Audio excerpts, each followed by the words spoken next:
আশা করি ভালো থাকবেন। আপনারা দোয়া আমি ভালো আছি। তো দুঃখের বিষয় কি বলবো জানেন? দুঃখের বিষয়ে অনেক কিছু বলা যায়।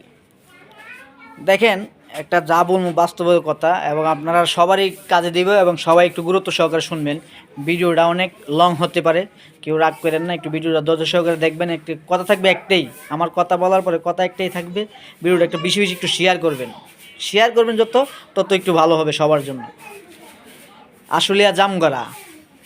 আশুলিয়া জামগড়ার ভিতরে আপনার 6 তলা নারী শিশু দইরা ইউনিক পর্যন্ত যতটা হসপিটাল আছে, ধরেন নারী শিশু হসপিটালে মনে করেন একটা রুগী লিয়ে গেলে, একটা রুগী বেশি সিরিয়াসই হোক বা নর্মাল সিরিয়াস হোক, একটা রুগী লিয়ে গেছে মানুষের সেবার জন্যই তো যা নাকি, সেবার জন্য যা। তা সেবার জন্য যাইয়া যদি মনে করেন একটা ডাক্তার দেখাইতে গেলে নাচের পাড়ায় নাচে ওই রুমে টাকা নেয়, বিভিন্ন ধরনের রিপোর্ট দিয়ে বলে থাকে। আরে ভাই, রুগীদের আগে তোরা ভর্তি করা, রুগীদের একটু ডাক্তার আগে দেখ, তারপর যা কিছু কর। তারা তা করে না।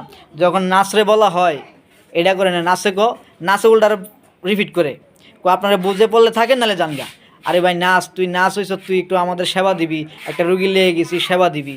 তো নারী শিশু যদি এরকম একটা রুগী গেলে হেরা যদি এটা গ্রহণযোগ্য না করে, হেরা যদি এটা ভালো করে তদারকি না করে, ডাক্তাররা যদি এসে একটা রুগীরে ভালো করে না চিকিৎসা করে না দেখে, তাহলে টাকার উপরে দুনিয়ার রিপোর্ট দিয়ে বইরালা, বুয়া রিপোর্টও দেয়, রিপোর্টও দিয়ে বইরালা, এত রিপোর্ট দিয়ে মানুষের টাকা পাবে কই? আবার দেখেন, গতকালকে একটা রুগী পাঠাইছিলাম, আমাদের একটা সম্পর্ক ঘনিষ্ঠ আত্মীয় লাগে। ওই রুগীটারে বিভিন্ন ধরনের জেরা করতে করতে অনেক কিছু রিপোর্ট, 250 টাকা দেওয়া একটা দেয়, বিভিন্ন ধরনের কথা, লাস্ট পড়তে ওই রুগীরে ইউনিক নিয়ে গেছে। ইউনিক নিয়ে যাওয়ার পরে ইউনিক এক শাহ হাসপাতাল না কি হসপিটাল, ওই হসপিটালও মনে করেন একই অবস্থা। তাহলে রুগীরা যাবে কোথায় বলেন? রুগীরা যা মানুষের হসপিটালে, একটা কাছে হসপিটালে মানুষে কেন যায় একটা রুগী নিয়ে? যখন কাছের হসপিটালে যাওয়ার পরে রোগীটার একটু তদারক করে, একটু দেখে সুস্থ না অসুস্থ একটু ভালোভাবে একটু পরীক্ষা নিরীক্ষা করে একটু দেখে, যদি ভালো বড় বিপজ্জনক একটু সুস্থ হইলে তখন অন্য একটা চিন্তাধারা করে বড় হসপিটালে যাওয়ার।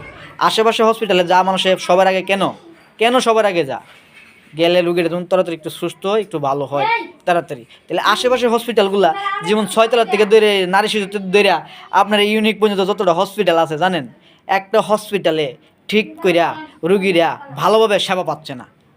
গেলে আগে দিয়ে একটা রেখে দেয়, এই পরীক্ষা সেই পরীক্ষা, দিনের পরীক্ষা, ডাক্তার পাওয়া যায় না, হ্যারে ধরে এই রুমে একটা পরীক্ষা দিল, পরীক্ষার যে রিপোর্টটা বাইরিব, রিপোর্টটাও সঠিক সময় পাওয়া যায় না। 1 দিন 2 দিন পরে বা 6 ঘন্টা পরে। অনেকে চাকরি করে একটা সময়ে যা, অনেকে একটা ব্যবসা করে ব্যবসার থেকে যা, অনেকে অনেক কিছু ফেলে যায়। তাহলে যাওয়ার পরে হেরা যদি ঠিক করে রুগীকে সেবা না দেয়, আরে ভাই, দেশ স্বাধীন করছে, দ্বিতীয়বার দেশ স্বাধীন করছে। কিসের দেশ স্বাধীন হয়েছে?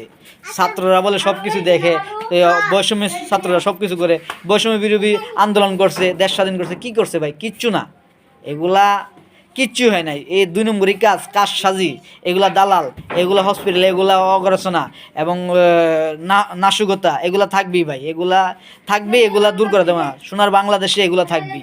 যতই বৈষম্য বিরোধী যা কিছু যাই করেন, যতই আপনি তত ঘুষ সুদ এগুলা যাই করেন ভাই, এগুলা থাকবেই ভাই, থাকবেই। এগুলা নাম্বার 1 আমাগো রুগীরা, আমরা মানুষ, জনগণ, আমরা তো ঠিক করে সেবা না পাই হসপিটালে যাইয়া, তাহলে ভাই এগুলা কি? প্রশাসন, আইন বিভাগ এবং প্রশাসন যদি লুকে না দাঁড়া, সরকার যদি এগুলোর বিরুদ্ধে পদক্ষেপ না নেয়, আর সাংবাদিকরা ভিডিও বানায়, সাংবাদিকরা কি করে?